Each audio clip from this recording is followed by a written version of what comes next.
Hi, this is Cameron back again with another Vinyl Finds video. This should be number 45. What I have this time is about 19 LPs that I've picked up over the past couple of weeks at mostly record bargain bins, record store bargain bins. I've had no real luck at thrift shops. I don't know about you, but in this area there never seems to be anything new in the thrift shops. I really am certain that there's people that are working behind the scenes at these thrift stores that are picking them all out, because there's no way that nothing good ever gets donated. That just doesn't seem possible. Anyways, that's enough of a rant there. I do continue to get a few interesting things over at the record store bargain bins for $1, $2, up to $3 or $4. So to get started, this actually was from a thrift shop. It's the only one from the thrift shop. I got world music from the Netherlands Antilles. It's a collection called ABC of the Antilles, and this came out in 1969.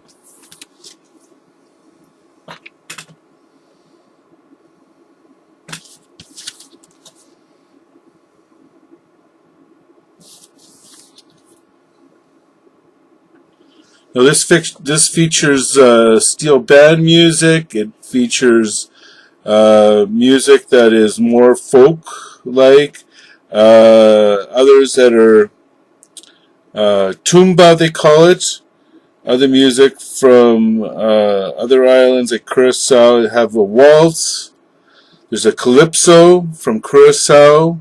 There's some music from Aruba. That's the tumba music. As I said, there was a steel band song, so it's a real mix of music that you would hear if you went among the Netherlands Antilles Islands in 1969. Next up, I normally don't pick up electronica, but I thought I'd give it a try, and I haven't listened to it yet. This is from 2002. I believe it's from the UK. Andy B, Imagination. And I got it because it was in pretty good shape at $1.25. This was actually at the thrift shop too, so yeah, I guess I got 4 albums at the thrift shop this time around, which is more than I normally get.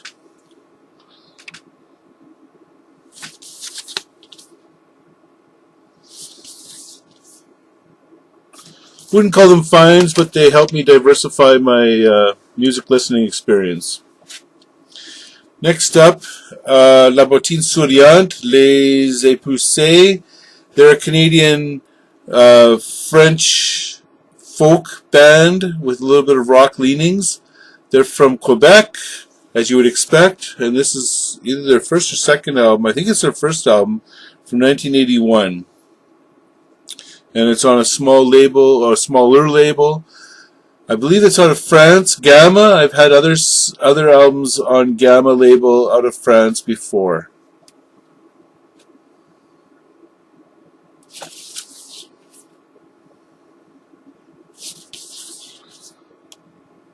Not sure if Gamma is independent, or if it's, as I originally suspected, or if it's associated with a larger label.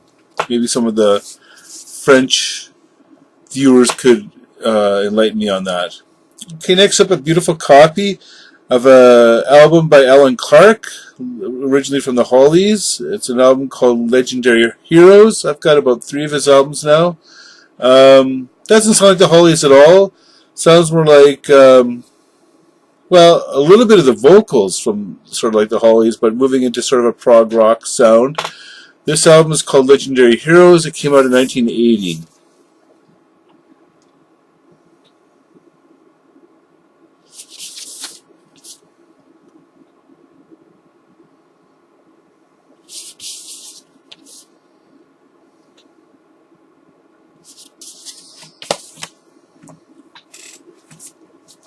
Next up, an addition to my Dillard's collection, which is still pretty small, but I'm enjoying them whenever I hear them.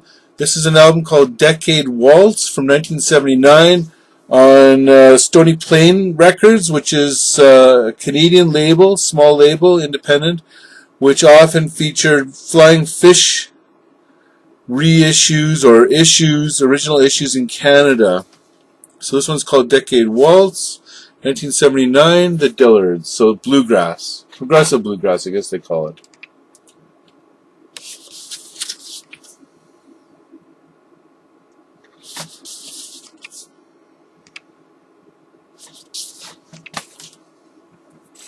Another electronica album, this time from UK as well. It looks like it's it's the second half of a 2-disc set by The Game on Hooge label, Ahmed's Acid Dub and Tony Thomas Remix. This came out in 2002.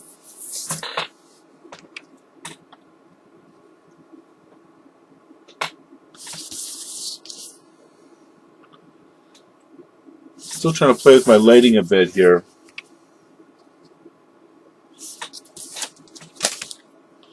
Okay, some R&B, funk, soul mix by Millie Jackson, just a little bit of country. This is from,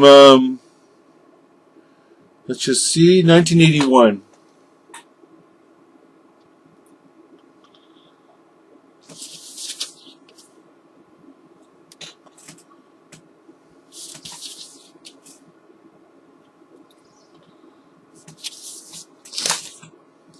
Next up, this was Sealed from 1975, an anthology of Lindisfarne, UK folk rock band, Finest Hour.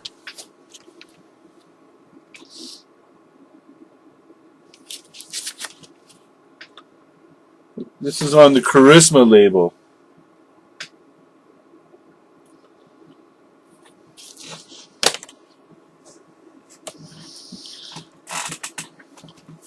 Matthew and Peter on Playboy Records.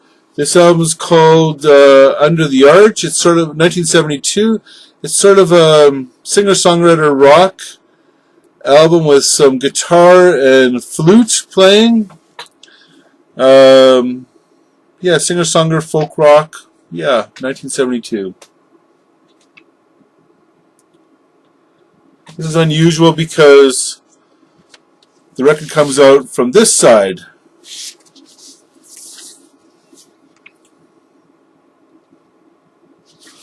And then the gatefold.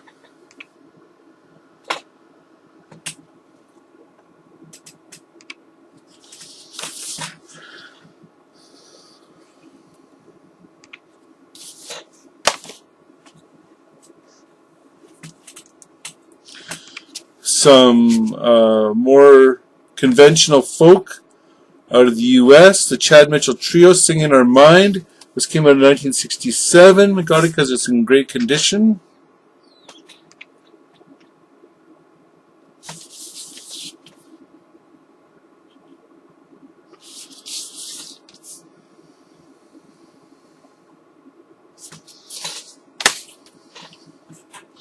Out of UK, really great rock artist Bill Nelson. It's a solo album. Actually, it's technically a 12-inch single, but it's got about 30 minutes of music. Flaming Desire and Other Passions. So he had been part of Red Noise and some other bands from the 70s. This is some of his solo music.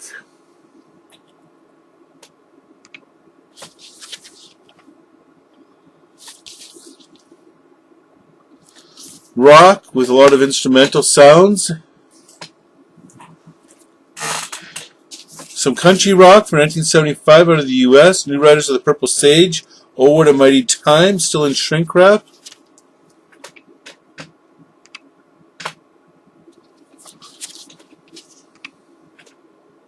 So originally Jerry Garcia had been part of them.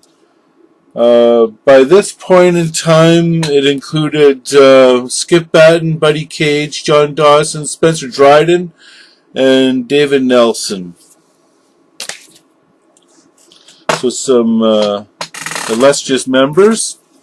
Okay, this came out a year after, or a little bit after, their famous song, Winchester Cathedral. This is the new vaudeville band on tour on Fontana from 1967, still in shrink wrap. So they're throwback to vaudeville sounds with a bit of rock influence from 1967, light music.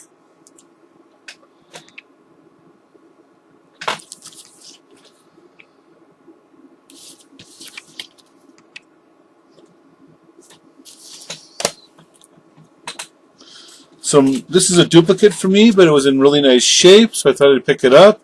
The band Oscar, Twilight, Asylum, which I think is their second album from 76. And this is more rock with a little bit of progressive sounds in it. I have to admit, I listened to it and it didn't stay with me. And I've had this album for quite a while, another copy, and I've barely listened to it, and it really doesn't stick with me. Neither does their first album, which I have, and it doesn't stick with me. So I have to give them a better listen, see if there's something there that I'm missing out in. Sort of a weird cover with all these gnomes.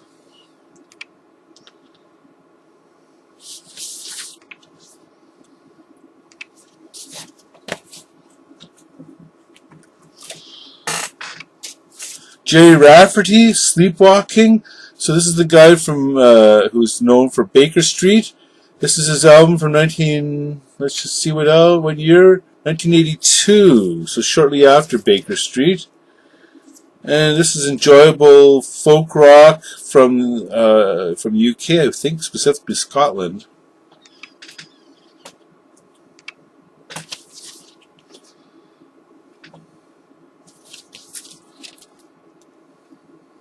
So, of course, he'd been part of the Humble Bums and Stealers Wheel previously. That already had a well-established solo career.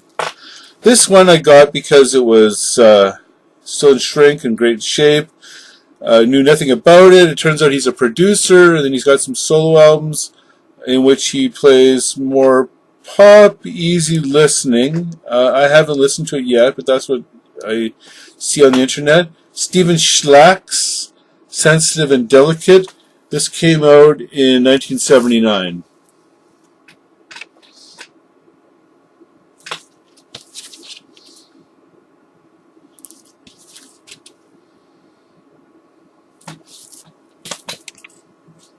Band that some people have shown on the VC. I didn't have anything by them. Starcastle. This is their last album, which hasn't gotten very good reviews from what I can see on the internet. Reel to Reel, I enjoyed it. It's from 1978, but then I didn't have anything to compare them with for their earlier albums. So it's often commented that they sound like Yes. Yeah, a little bit. And but I'd like to give them a better chance by listening to them again and maybe picking up some of their other albums. So this is Starcastle, Reel to Reel from 1978.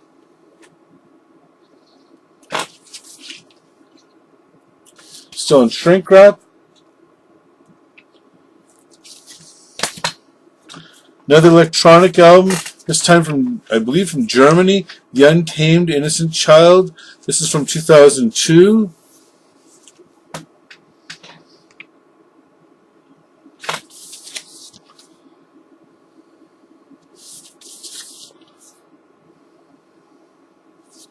As I said, I'm moving into a genre that I know very little about. And finally, folk rock Christian artist Joe Weis. He put out a number of more straight-ahead folk Christian music in the 60s. This is his album from 1972, Watch With Me. I enjoyed this one. Again, there's messages, but it's not over the head. You know, it's good folk rock. So Joe Weis, 1972, Watch With Me.